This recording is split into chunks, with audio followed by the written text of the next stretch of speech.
നമസ്കാരം. Indian scooter വിപണിയിലെ കിരീടം വയ്ക്കാത്ത രാജാവാരം ചോദിച്ചാൽ നിസ്സംശയം പറയാമത് ഹോണ്ട ആക്റ്റീവയാണെന്ന്. എന്നിരുന്നാലും ഇലക്ട്രിക് സ്കൂട്ടർ വിഭാഗത്തിൽ ഇത്രയധികം വിപ്ലവങ്ങളും കോളിളക്കങ്ങളും നടക്കുമ്പോൾ ഹോണ്ട എന്താണ് ഒന്നും ചെയ്യാത്തത് എന്നായി നമ്മളിൽ പലരുടെയും സംശയം.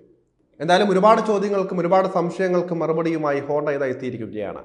ഇന്ത്യൻ ഇലക്ട്രിക് ടൂ വീലർ സെഗ്മെന്റിലേക്ക് ജാപ്പനീസ് വാഹന ഭീമന്മാരായ ഹോണ്ട തങ്ങളുടെ ആക്റ്റീവ EVയെ ഇനി മണിക്കൂറുകൾക്കകം അവതരിപ്പിക്കാൻ പോവുകയാണ്. Ather Rizta, TVS iQube, Hero Vida, Ola S1, Bajaj Chetak എന്നിവയോട് ഇത് നേരിട്ട് മത്സരിക്കുന്നതായിരിക്കും. ഏകദേശം 80,000 രൂപ മുതൽ 1,20,000 രൂപ വരെ എക്സ് ഷോറൂം വിലയിലാണ് ഈ ഒരു വാഹനം വരുന്നതെന്നാണ് പ്രതീക്ഷിക്കുന്നത്. വരാനിരിക്കുന്ന ഹോണ്ട ഇലക്ട്രിക് സ്കൂട്ടറിൻ്റെ ഒന്നിലധികം ടീസറുകളും ചില വിശദാംശങ്ങളും കമ്പനി വെളിപ്പെടുത്തിയിട്ടുണ്ട്.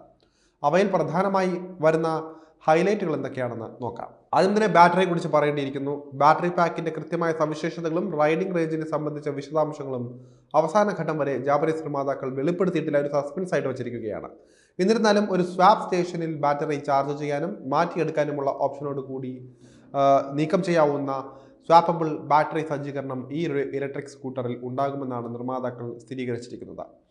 ഉപഭോക്താക്കൾക്ക് ബാറ്ററി പുറത്തെടുക്കാൻ വളരെ ലളിതമായി ഒരു ലാച്ച് നീക്കം ചെയ്യാനും അതുപോലെ തന്നെ ഫുൾ ചാർജ് ചെയ്ത മറ്റൊന്ന് ഉപയോഗിച്ച് ചാർജ് തീർന്നതിനെ മാറ്റി സ്ഥാപിക്കാനും ഒട്ടും സമയനഷ്ടമില്ലാതെ ആക്റ്റീവ EVയുമായി സാധിക്കുമെന്നാണ് പറയപ്പെടുന്നത്. ഹോണ്ട മോട്ടോർ സൈക്കിൾസ് ബംഗളൂരുവിൽ ബാറ്ററി സ്വാപ്പ് സ്റ്റേഷനുകൾ ഇതിനോടകം തന്നെ പരീക്ഷിച്ചു വരുന്നുണ്ട്. താമസിയാതെ തന്നെ മറ്റ് പ്രധാന നഗരങ്ങളിലേക്കും ഇവ വ്യാപിപ്പിക്കാൻ കമ്പനിക്ക് പദ്ധതിയുമുണ്ട്. സീറ്റിനടിയിൽ ബൂട്ട് സ്പേസിൽ ഘടിപ്പിച്ച് 1.3 kWh കപ്പാസിറ്റിയുള്ള ട്വിൻ ബാറ്ററി പാക്ക് സെറ്റപ്പാണ് ഹോണ്ട ആക്റ്റീവ ഇലക്ട്രിക് സ്കൂട്ടറിനുള്ളത്. അതിനാൽ തന്നെ സീറ്റിനടിയിൽ സ്റ്റോറേജ് സ്പേസ് ഉണ്ടാകില്ല എന്ന കാര്യവും വ്യക്തമാണ്. എക്സ്ട്രാ സ്റ്റോറേജിനായി റൈഡർമാർക്ക് ഒരു ടോപ്പ് ബോക്സ് ആക്സസറിയായി വാങ്ങാനുള്ള ഓപ്ഷൻ ഹോണ്ടയിൽ നിന്ന് ഉണ്ടായിരിക്കും. ചാർജിംഗ് പോർട്ട് ഫുട്ബോർഡിന് സമീപമായി സ്ഥിതി ചെയ്യും. അതോടൊപ്പം തന്നെ പ്ലഗ് ആൻഡ് പ്ലേ തരത്തിലുള്ള ചാർജറും ഇതിൽ ഉണ്ടായിരിക്കുന്നതാണ്. സസ്പെൻഷനും ബ്രേക്കിംഗ് സിസ്റ്റത്തിനെ കുറിച്ച് പറയുകയാണെങ്കിൽ ഈ ഒരു വാഹനം CV പ്ലാറ്റ്ഫോമിനെ അടിസ്ഥാനമാക്കിയുള്ളതാണ്. ഇതിൽ സസ്പെൻഷനായി മുന്നിൽ പരമ്പരാഗത ടെലസ്കോപ്പിക് ഫോർക്കുകളും ട്വിൻ പിൻ ഷോക്കുകളും ഉൾപ്പെടുന്നുണ്ട്. 190 mm ഫ്രണ്ട് ഡിസ്കും 110 mm റിയർ ഡ്രം ബ്രേക്കുമാണ് ബ്രേക്കിംഗ് ഡ്യൂട്ടികൾ കൈകാര്യം ചെയ്യുന്നത്. 12 ഇഞ്ച് ഫ്രണ്ട് റിയർ അലോയ് വീലുകളാണ് ഇതിൽ വരുന്നത്. കൂടാതെ 765 mm സീറ്റ് ഹൈറ്റും 270 mm ഗ്രൗണ്ട് ക്ലിയറൻസും ഉണ്ട്.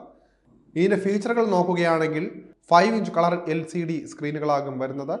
അതേസമയം ടോപ്പ് സ്പെക് വേരിയന്റിന് 7 ഇഞ്ച് TFT ഡിസ്പ്ലേ സജ്ജീകരണവും ഉണ്ടായിരിക്കുന്നതാണ്.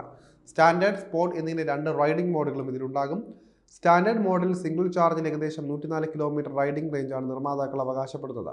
Bluetooth connectivity, reverse mode, music controller, navigation, 2 trip മീറ്ററുകൾ എന്നിവയാണ് മറ്റ് പ്രധാന സവിശേഷതകൾ. അതോടൊപ്പം തന്നെ പുതിയ ഹോണ്ട ഇലക്ട്രിക് സ്കൂട്ടറിന് 2 റൈഡർമാർക്ക് അനുയോജ്യമായ വളരെ കംഫർട്ടബിളായ സീറ്റും ഉണ്ടായിരിക്കുന്നതാണ്.